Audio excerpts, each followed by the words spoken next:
scout and sniping at the Battle of Saratoga. Colonel Daniel Morgan of Morgan's Rifles told his men to shoot.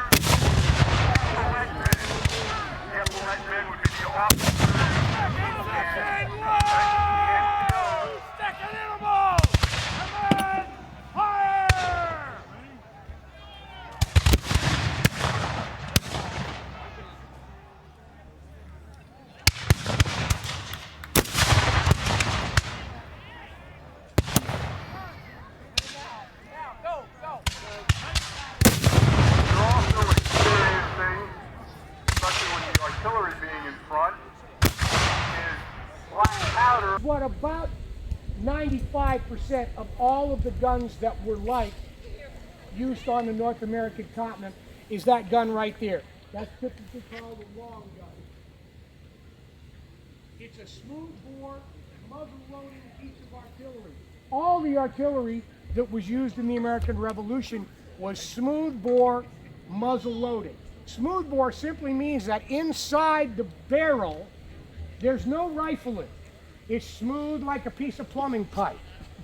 Muzzle loading means that you put the charge, the powder, and the ball in the muzzle or the front. That's a light 3-pound gun. The way it's used in a battle is direct fire only, which means what you can see, you can shoot at. So if that museum were a fort, these long guns, their only choice is to shoot directly at the walls. They can't put something over the wall. So the idea with long guns, and by the way, this little long gun could pop all day at a fort, and the fellows inside the fort they'd just be irritated by the noise. That's a 3-pounder. A 3-pounder means that it actually fires an iron ball that weighs 3 pounds. It's a round ball. It does not explode. The explosion that you see on the movies, that's some movie guy's idea of what's supposed to happen. The guns out of these are solid iron balls. That's one kind of projectile that they can fire. By the way, the reason they fire an iron ball in a battle is because the type of warfare that we're talking about during the American Revolution is linear warfare. Meaning long lines of men, 2 or 3 ranks deep, and what the idea is, it's great if you can hit somebody with the iron ball, but if you can see them coming, you really can see them coming, and if you just in theory, they should be able to fire the same size ball, iron ball, out of either one of those guns. But this gun could fire to that far hill with a 3-pound ball. That gun about halfway out. So why would we want a gun that can only fire that far? Well, this gun has the advantage because the barrel's short, it can be tipped up. And it can fire a kind of projectile that the long gun can't. It can fire a shell. Now a shell is simply a hollow iron ball full of gunpowder with a fuse in it. And they used to, when they first got started, they would put that shell in the howitzer, and then somebody would reach in and light the fuse. Yeah, it's not the job I would have volunteered for either. But then they realized that as the howitzer fires, the flame comes up around and lights the fuse anyway. So the trick is, if I want to fire out there 400 yards and have that shell explode over the enemy, then I just know how much fuse to leave. So this thing, that howitzer fires indirectly.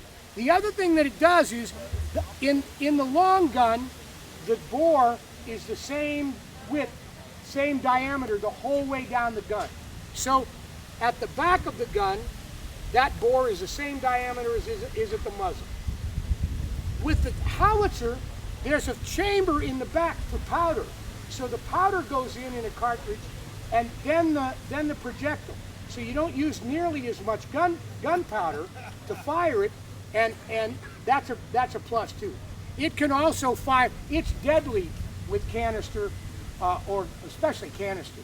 And where we're from, we're Ohioans, I may have said earlier. But when Anthony Wayne went out to Ohio in the early 1790s, he had 26 of those with him. He didn't even take any long guns because they certainly outranged everything that the Indians could shoot, and the Indians hated them.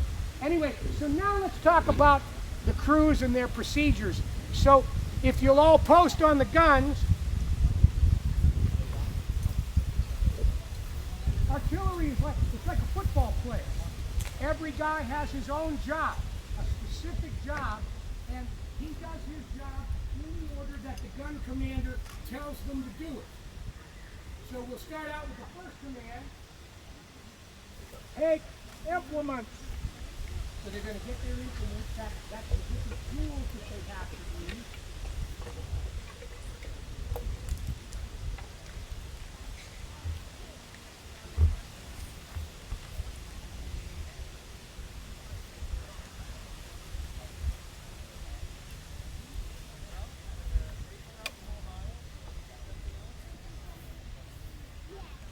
Tend your vent. Now, tend the vent. The man, raise your hand if you're tending the vent. That man, the men that are tending the vent, there's a small hole on the top of the cannon in the back, at the breech. And what he does is he takes a brass strut. You use brass so that it only makes sparks. Sparks and gunpowder. Oh, they work really well together. But you don't want those sparks when you don't want those sparks. So he takes that brass brush, cleans that vent hole out, and then he puts his thumb over it. And he puts his thumb over it. He's got a stall or a cover, leather cover that he's probably made wet, and he puts that over so the air can't travel through the barrel. You're trying to cut down on the oxygen moving through the barrel. Search your piece. Search the piece. Please raise the worms. Can you see those two? It's a double screw. Those guys are going to reach down that barrel and they're going to search to see if there's anything left, any residue left from the last shot. And there most certainly will be if you just fire.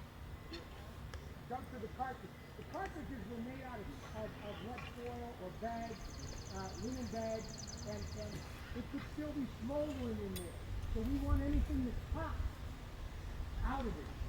Sponge your piece! The next thing is raise the sponges, please. Raise her up. See the sponge? It's a lamb's wool sponge, and it's damp, not soaking wet, but damp. And they're gonna run that down there. They're gonna clean out the residue. Hopefully, put out anything that was on fire. You know, again, sparks are the enemy when we don't want them to be there.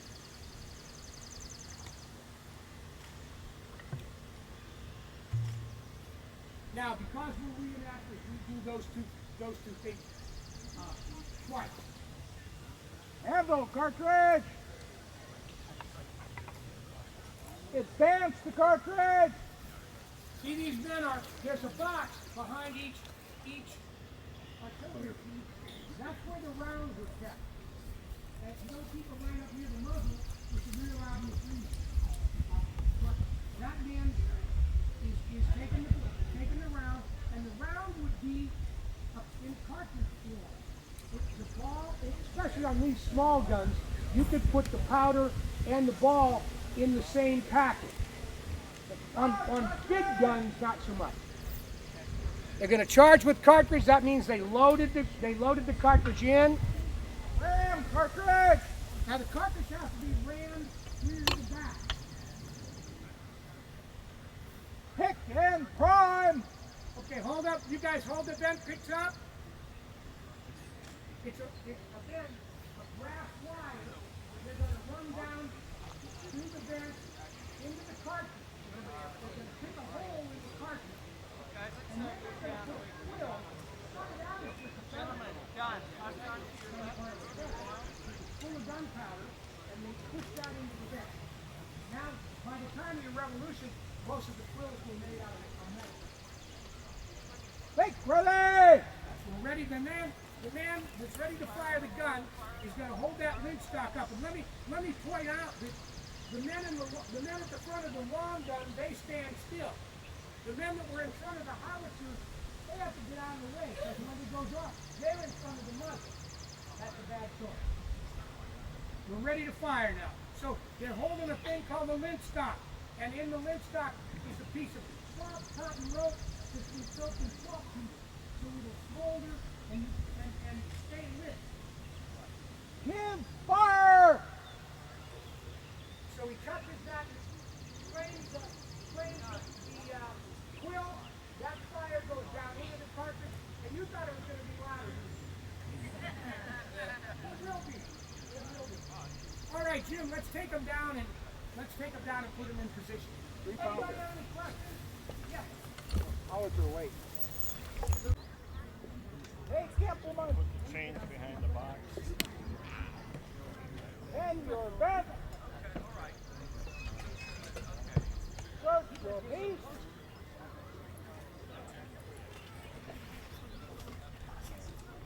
Sponge your piece. Search your piece. During the battle, for instance, if the enemy was coming across, and we would, it would be very difficult for the long gun to hit anybody out here right now. But we can lob up over those trees with the howitzer. Wow. Charge, cartridge!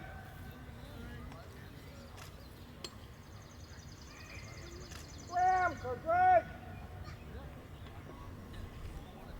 Retire! Stick and prime!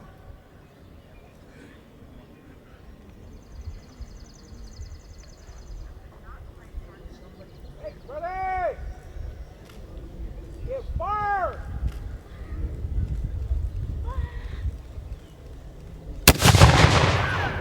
Oh my God! Not bad, not bad. Load that one again and shoot this one. Yes, you won't fire. If I'm blocking anybody's view, let me know when I'll move, right? I have to.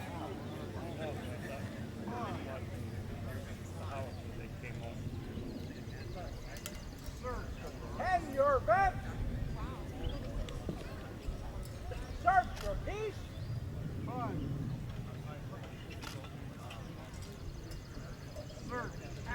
Sponge your piece. Don't go down any further than that with that camera. Don't go down any further. Thank you. Sponge your piece. Yes. Advance the cartridge.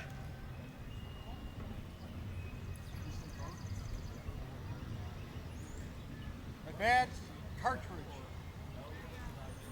Charge cartridge. Ram cartridge. Hit and prime.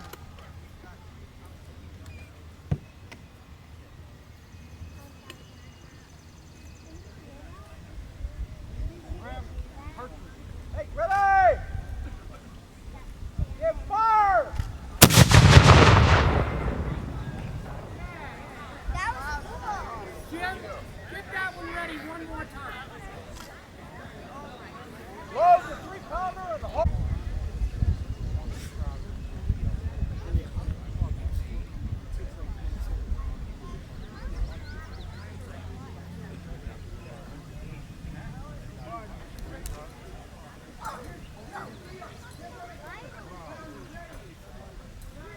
Advance the pin, advance the cartridge.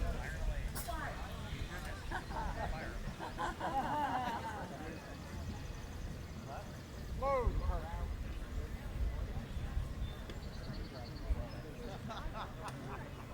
Ram down cartridge.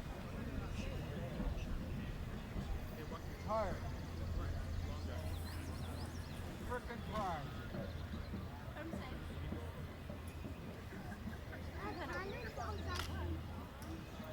Is the 3-pounder loaded, Jim?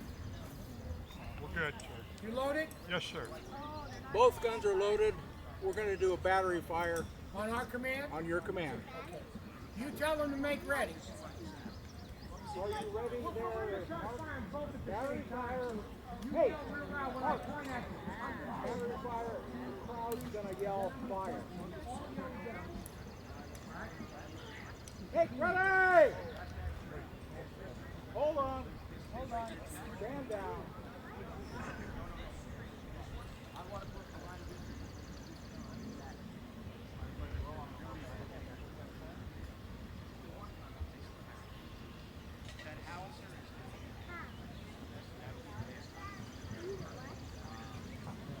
Hey, ready!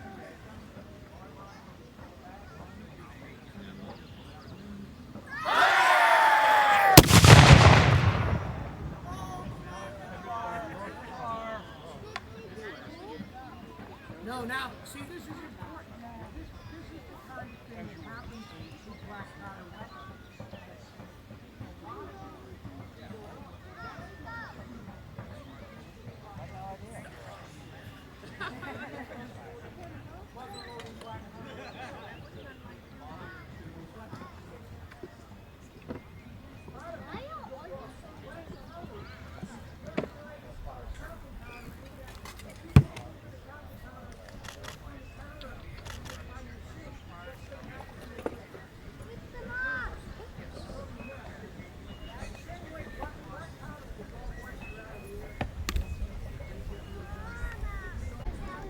Hey, ready! Here we go! Fire!